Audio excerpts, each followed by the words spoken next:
Dear student, now we have the next topic and that is limitation of Ohm's law.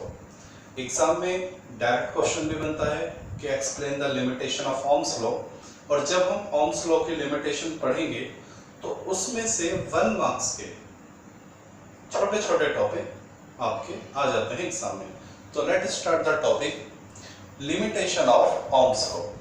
तो limitation of Ohm's law का sense क्या है कि ऐसी कौन कौन सी कंडीशन है जहां Ohm's law फेल हो जाता है। तो सबसे पहली बात तो ये क्लियर होना चाहिए कि Ohm's law है क्या।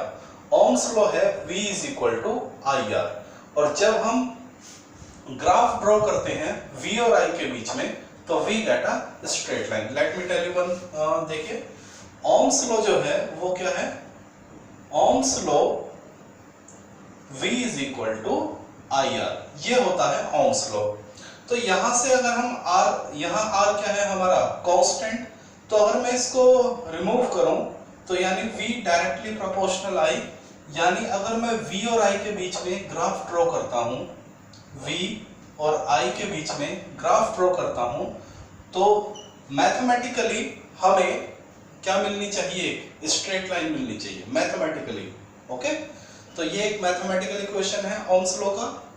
R कांस्टेंट है, हटाए तो प्रोपोर्शनल आया, और V और I में ग्राफ ड्रॉ करेंगे तो ये ग्राफ हमें मिलना चाहिए, यानी कैसा मिलना चाहिए, स्ट्रेट लाइन। ओके, लेकिन देयर आर सम कंडीशन, जब हमें वोल्टेज और करंट के लिए स्ट्रेट लाइन ग्राफ नहीं मिलता तो वे कौन कौन सी कंडीशन है वही हम स्टडी करेंगे। यानी जब भी हमें स्ट्रेट लाइन मिलेगा Ohm's law ओबे होगा, और जब भी हमें वोल्टेज और करंट के लिए स्ट्रेट लाइन नहीं मिलेगा तो Ohm's law ओबे नहीं होगा। तो we are going to study the cases where we have not got the straight line curve for the voltage and current graph. तो let's see one by one. चलिए,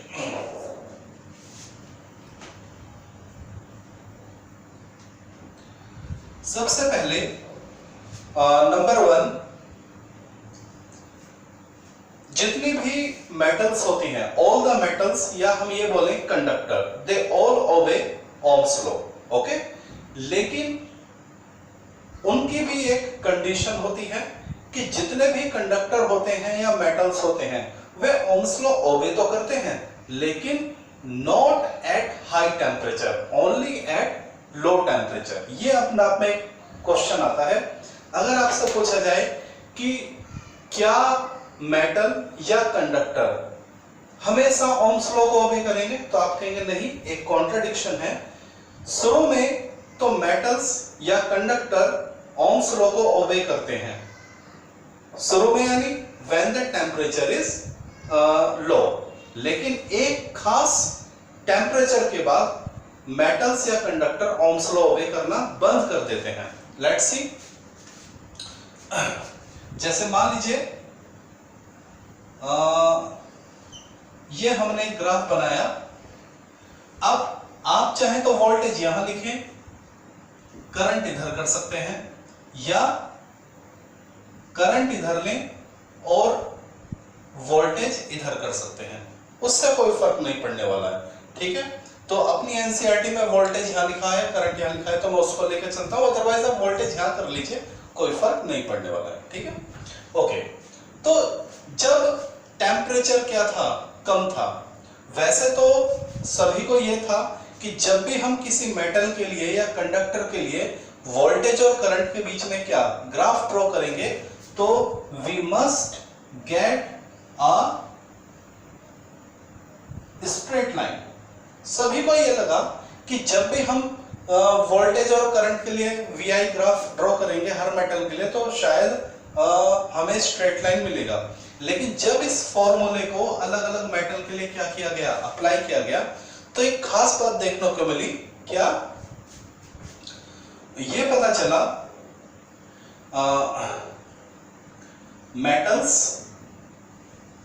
या कंडक्टर, जो भी आप बोलते, मेटल्स लिखे या कंडक्टर लिखे, दैट्स अपॉन यू, मेटल्स ओबे Ohm's law only at temperature ये पाया गया कि जो मेटल्स है वो ओम्स लॉ को क्या करती हैं, लो टेम्परेचर पर ओबे करती हैं। कैसे? At high temperature metals not obey Ohm's law। High temperature पे मेटल्स ओबे करना बंद कर देती हैं किसको, ओम्स लॉ को, and show non linear graph. और क्या दिखाती है, नॉन लीनियर ग्राफ दिखाती है। तो पहली चीज आपने ये सीखी कि जब टेम्परेचर कम होगा तो शुरू में तो ग्राफ क्या मिलेगा, स्ट्रेट मिलेगा, लेकिन जैसे ही टेम्परेचर क्या होगा, देखिए जैसे जैसे करंट बढ़ेगा, तो आपको मालूम है करंट के दो बेसिक इफेक्ट होते हैं जो हम इवन छोटी क्लास में पढ़ लेते हैं, 9th क्लास में। नंबर एक हीटिंग इफेक्ट और दूसरा क्या होता है, मैग्नेटिक इफेक्ट। यानी हीटिंग इफेक्ट, अगर किसी वायर में करंट फ्लो होता है तो उस वायर का टेम्परेचर क्या होता है, इंक्रीज होता है, जिसको हम क्या बोलते हैं, हीटिंग इफेक्ट। तो जैसे जैसे करंट बढ़ेगा वायर में हीट प्रोड्यूस होगी, उसका टेम्परेचर बढ़ता जाएगा। तो जैसे जैसे करंट बढ़ेगा तो शुरू में कम करंट तो वायर का टेम्परेचर कम, और करंट ज्यादा होगा तो वायर का टेम्परेचर ज्यादा होगा। तो जब करंट कम होता है तब तो हमें ग्राफ क्या मिलता है, लीनियर मिलता है। लेकिन जब हम करंट की वैल्यू ज्यादा कर देते हैं, यानी टेम्परेचर ज्यादा कर देते हैं, तो उसके बाद ये जो ग्राफ है ये नॉन लीनियर हो जाता है, यानी ये ग्राफ टर्न कर जाता है, स्ट्रेट नहीं होता, ऐसे क्या हो जाता है, कर्व हो जाता है।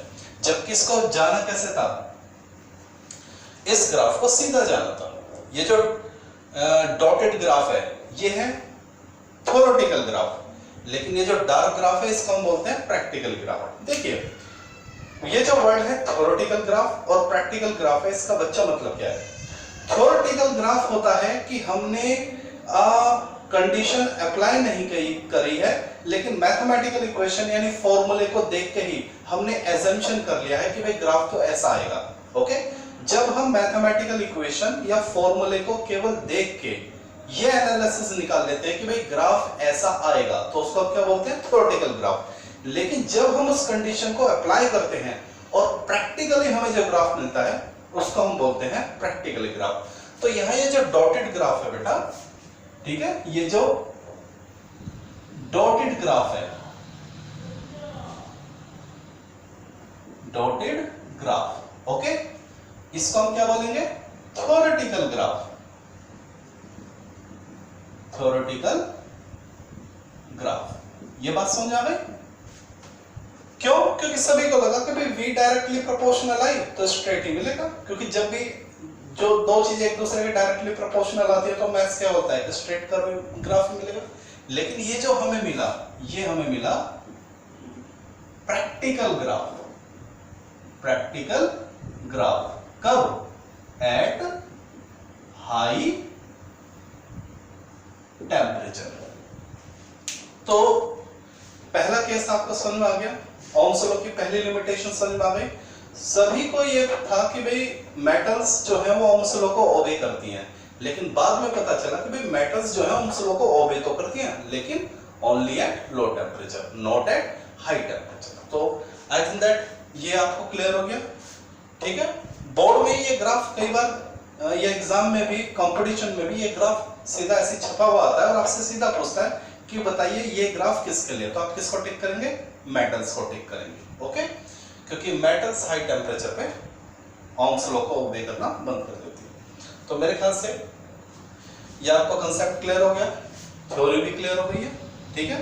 मेटल्स ओबे करती हैं लो टेम्परेचर पे, हाई टेम्परेचर पे ओबे नहीं करती, और क्या देती हैं, नॉन लीनियर ग्राफ देती हैं कर्व शेप में, ओके। तो आई थिंक दैट ये आप वीडियो को पॉज करके आप नोट कर लेंगे first limitation. Now move on second limitation.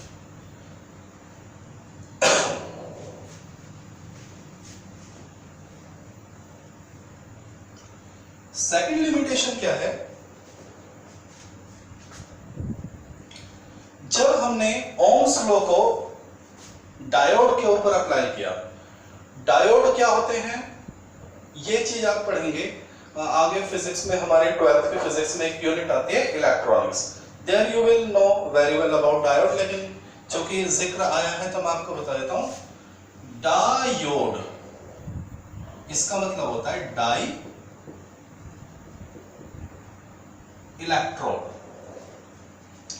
Die यानी दो और इलेक्ट्रोड यानी टर्मिनल, एक प्लस एक माइनस, ठीक है। तो हर वो चीज जिसमें दो टर्मिनल होते हैं प्लस, वो सारे क्या कहलाते हैं, डायोड कहलाते हैं, ठीक है। तो इसको हम बाद में डीपली पढ़ेंगे डायोड क्या होता है। चलिए, तो जब डायोड के लिए ओम्स लॉ को अप्लाई किया गया तो एक बड़ी ही अजीब चीज देखने को मिली, और क्या, लेट्स सी। तो क्या था ओम्स लॉ का डायोड का?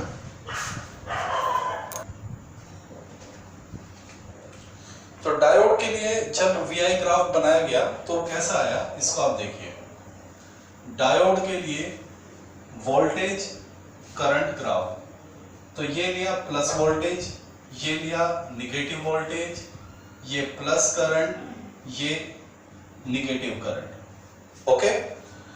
तो ये आपको कुछ जैसे मैथ्स में क्वाड्रेंट होता है, first quadrant, second quadrant, third quadrant, fourth quadrant, ठीक है। तो ये वाला जो फर्स्ट क्वाड्रेंट है इसको बोलते हैं फॉरवर्ड बाइस मैथमेटिकल वो फिजिक्स में, और ये जो थर्ड क्वाड्रेंट है इसको बोलते हैं रिवर्स बाइस। ये चीजें हम इलेक्ट्रॉनिक्स में डीपली पढ़ेंगे।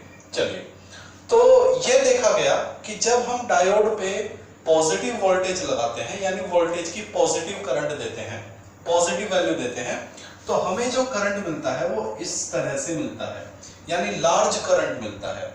लेकिन जैसे ही हम डायोड की वोल्टेज की वैल्यू को निगेटिव कर देते हैं, निगेटिव यानी रिवर्स कर देते हैं, मान लीजिए +10 है तो -10 कर दिया, 5 है तो -5 कर दिया, वोल्टेज की वैल्यू को निगेटिव करना, इसको हम कहते हैं रिवर्स करना। तो जब वोल्टेज की वैल्यू को निगेटिव किया गया तो जो करंट मिला वो करंट तो मिला, लेकिन कितनी, क्या मिला, लेस अमाउंट में करंट मिला। यहां तो देखिए करंट की वैल्यू बढ़ती जा रही है ये, लेकिन यहाँ ये करंट की वैल्यू थोड़ी सी बढ़ी और उसके बाद क्या हो गई, कांस्टेंट। भले ही आप चाहे वोल्टेज की वैल्यू को कितना भी निगेटिव कर दो। तो इसको बोलते हैं फॉरवर्ड बाइस, फॉरवर्ड बाइस, और इसको बोलते हैं रिवर्स बाइस, ठीक है। तो डायोड पे जब फॉरवर्ड बाइस लगाई गई, यानी वोल्टेज की वैल्यू प्लस ली गई, तो हमें लार्ज करंट मिला, और जब डायोड पर रिवर्स बाइस लगाई गई यानी वोल्टेज को निगेटिव किया गया, तो वोल्टेज को क्या मिला, कम करंट मिला, और ग्राफ भी कैसा आया, नॉन लीनियर। तो देखिए, फॉर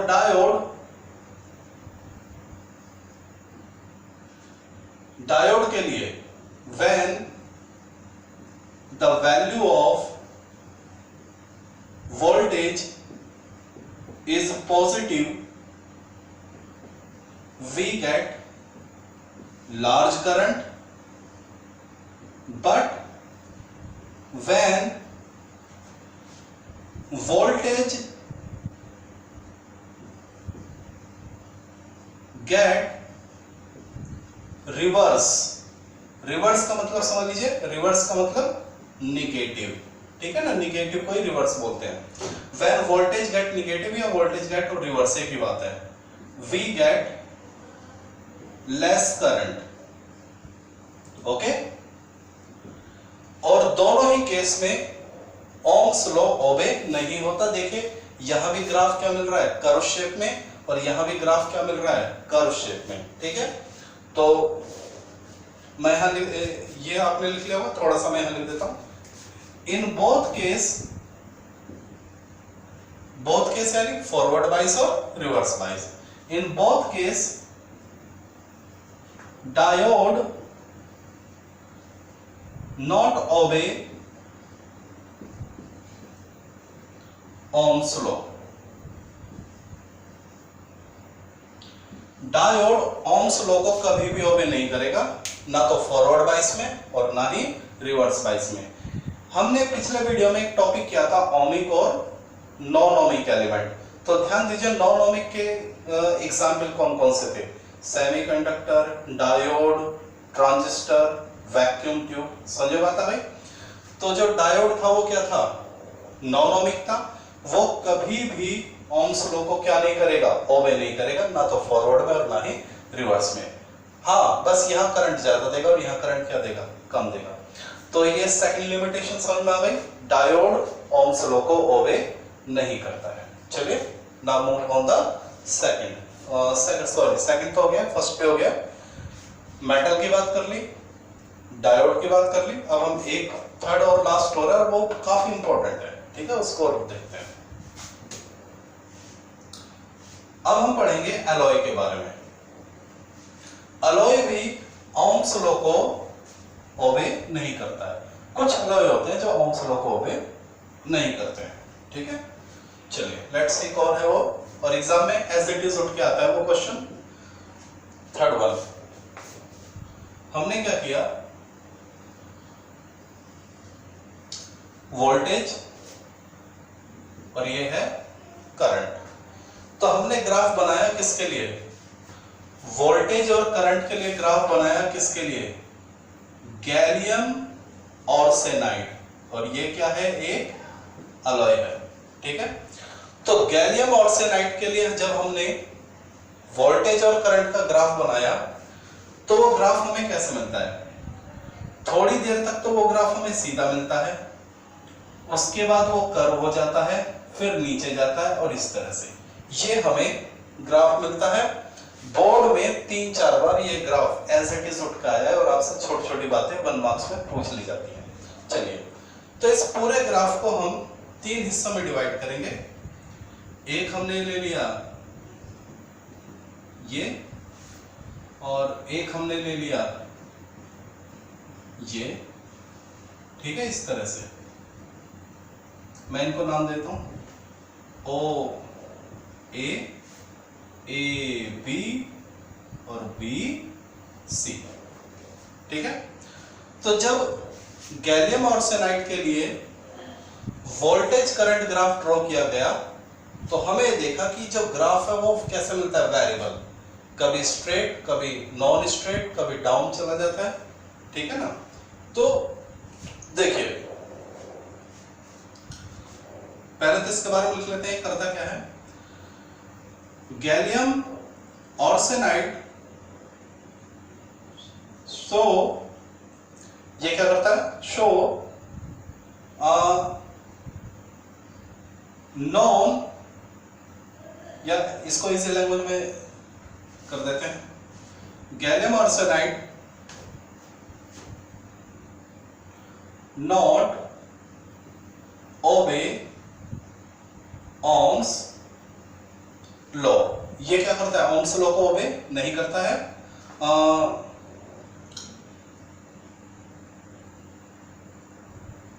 इनिशियल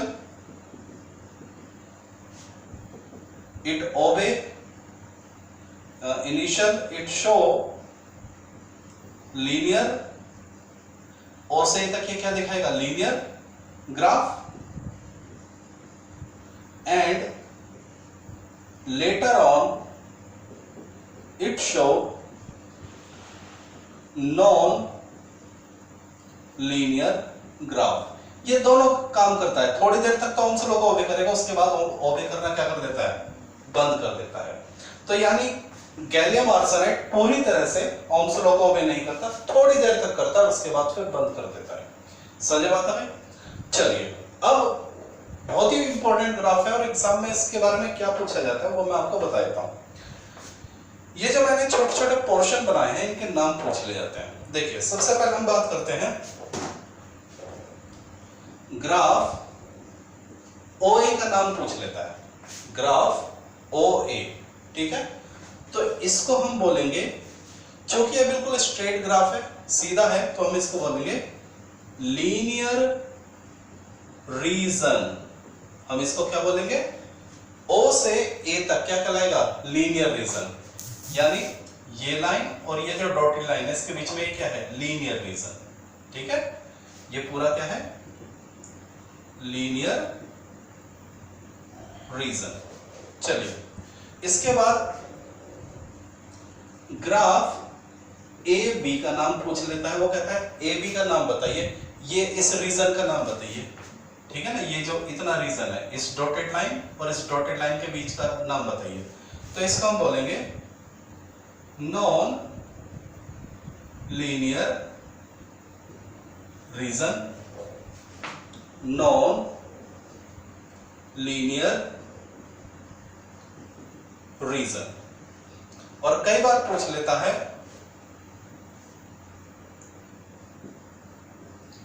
ग्राफ बीसी के बारे में, कि भाई बीसी के बारे में बताइए। तो बीसी जो है ये भी है non linear region, non linear region. तो आप कहोगे कि सर फिर ए बी और बी सी में फर्क क्या हुआ, दोनों के नाम एक है, हम अलग अलग क्यों लिख रहे हैं, अभी पता चल जाएगा। जो ए बी है वो क्या है, लीनियर रीजन है, बात समझ आ गई। और यहां पर एक minute,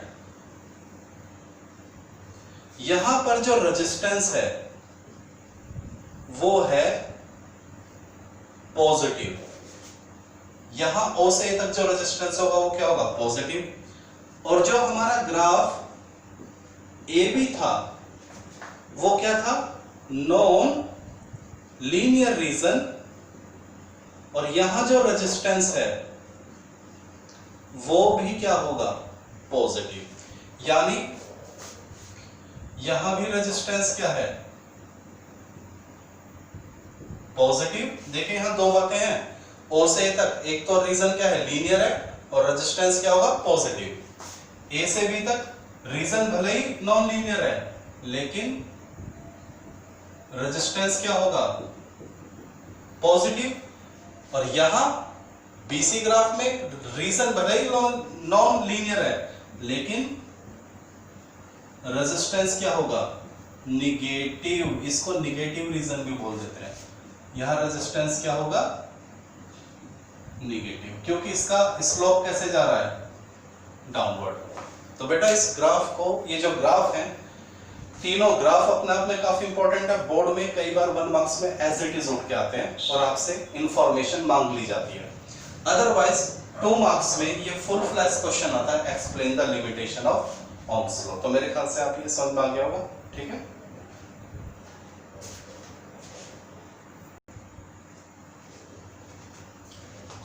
okay student, our next topic is color code, ठीक है। तो क्या है कलर कोड, बहुत ही इंटरेस्टिंग और सिंपल टॉपिक है। कंपटीशन में और बोर्ड में कई बार इससे रिलेटेड क्वेश्चन आपके आ जाते हैं। तो अगर आपसे डेफिनेशन ही पूछ ली जाए कि व्हाट इज कलर कोड, तो देख लीजिए, कलर कोड एक मेथड है, इट इज द मेथड, क्या, किस चीज का method, to find the resistance. ये एक मेथड है जिसकी हेल्प से आप क्या करते हैं, रेजिस्टेंस फाइंड आउट करते हैं of a resistor. Definition close. Register कौन होते हैं, हर वो चीज जिसके अंदर रेजिस्टेंस होता है उसको हम क्या बोलते हैं, रजिस्टर। और कोई भी मेटल या कोई भी चीज, और हमें किसी चीज का रेजिस्टेंस पता करना है तो उसके लिए एक मेथड हम यूज करते हैं जिसको हम क्या बोलते हैं, कलर कोड। तो कलर कोड की अगर आपको डेफिनेशन देनी पड़ जाए तो आप क्या बोलेंगे, it is the method to find the resistance of a resistor. Definition clear हो गई। अच्छा, तो हम कैसे फाइंड आउट करते हैं, तो इस मेथड से रेजिस्टेंस को फाइंड आउट करने का एक फॉर्मूला होता है, वो आप देख लीजिए। क्या फॉर्मूला है, फॉर्मूला है resistance is equal to first code, second code multiply 10 की पावर थर्ड कोड और प्लस माइनस टॉलरेंस। देख लीजिए, ये है फॉर्मूला, इसको देख लीजिए।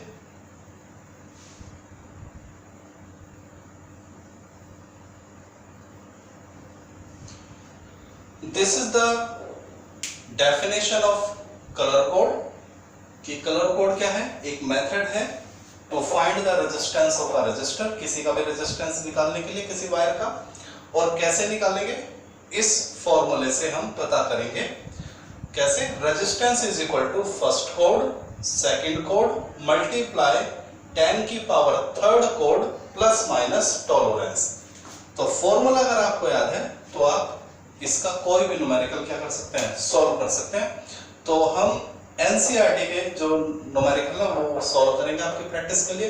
तो बेटा डेफिनेशन लिख लीजिए और ये फॉर्मूला लिख लीजिए, फिर मैं आपको एक दो न्यूमेरिकल करके दिखाता हूँ, ठीक है। चलिए, तो वीडियो को पॉज करके आपने डेफिनेशन फॉर्मूला लिख लिया हो। Now let start.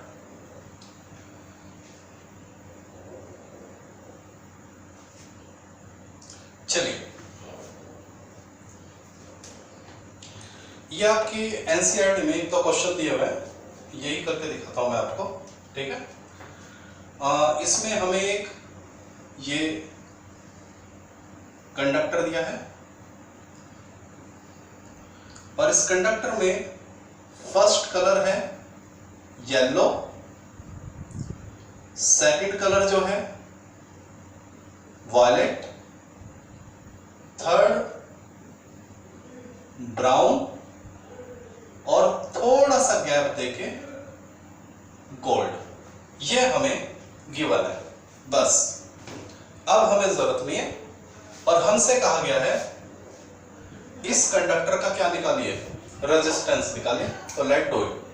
तो सबसे पहले हम क्या करेंगे, अगर एग्जाम में ये क्वेश्चन आपके आ जाए कलर कोडिंग के, तो मैं आपको तरीका बताता हूं।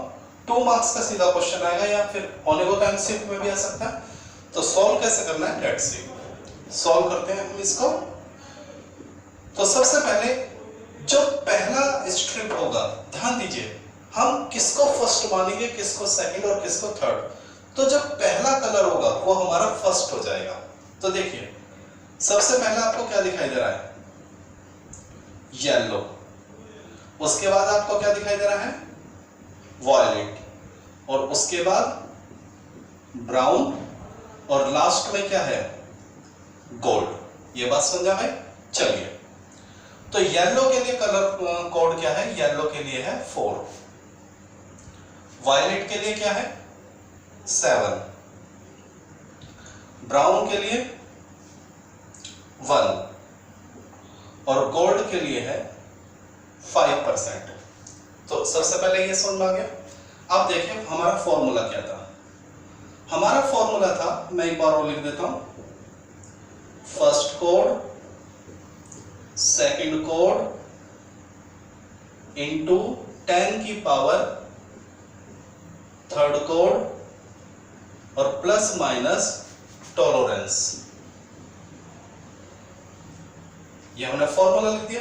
तो देखिए R इज इक्वल टू, बेटा फर्स्ट कोड क्या है 4, सेकंड कोड क्या है 7, बिल्कुल इसके बराबर में लिख देंगे।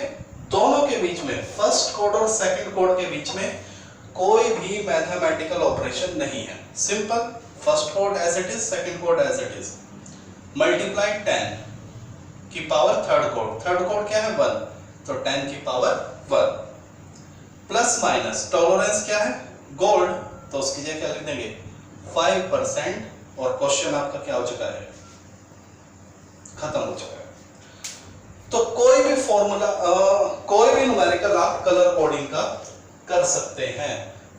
अब इसमें सबसे बड़ी दिक्कत क्या आती है बच्चों को, कि बस ये सीक्वेंस आपको क्या होनी चाहिए, याद होनी चाहिए, कि ब्राउन के लिए, ब्लैक के लिए 0, ब्राउन के लिए 1, रेड के लिए 2, ऑरेंज के लिए 3। ये सीक्वेंस अगर याद हो गई तो ये तो आपको श्योर हो गया कि न्यूमेरिकल ये कोई ज्यादा टफ नहीं है, कर लेंगे आप। तो मैं एक ट्रिक आपको थोड़ा सा बता देता हूं कि कैसे आप इस सीक्वेंस को याद करेंगे। Let go. तो ये न्यूमेरिकल आपने कर लिया हुआ, इसके ऐसे न्यूमेरिकल आते हैं, इससे ज्यादा टफ नहीं आते हैं। तो अगर मान लीजिए बोर्ड में इस तरह का न्यूमेरिकल आता है तो you can put it here, यहां तक आप करके छोड़ दें। चलिए अब इसमें जो बस समस्या है कि कैसे आप इस सीक्वेंस को याद करेंगे वो मैं आपको बता देता हूं। लेट्स सी, तो एक शॉर्टकट है, देख लीजिए।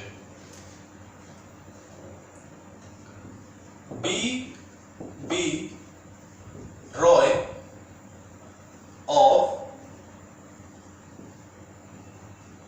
ग्रेट ब्रिटेन have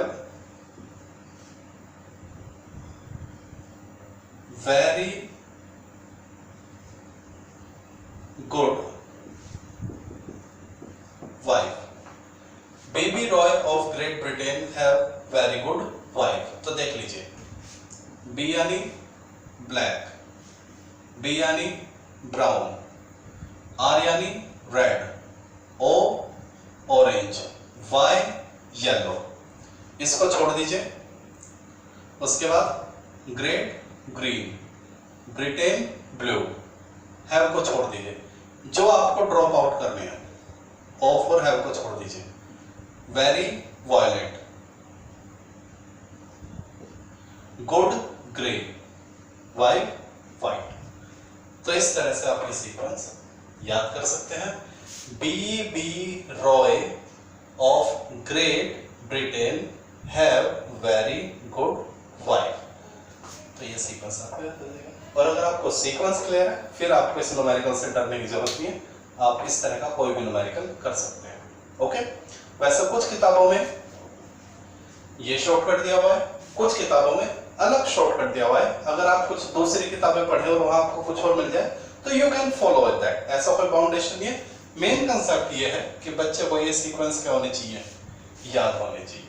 तो that's all for today. Okay.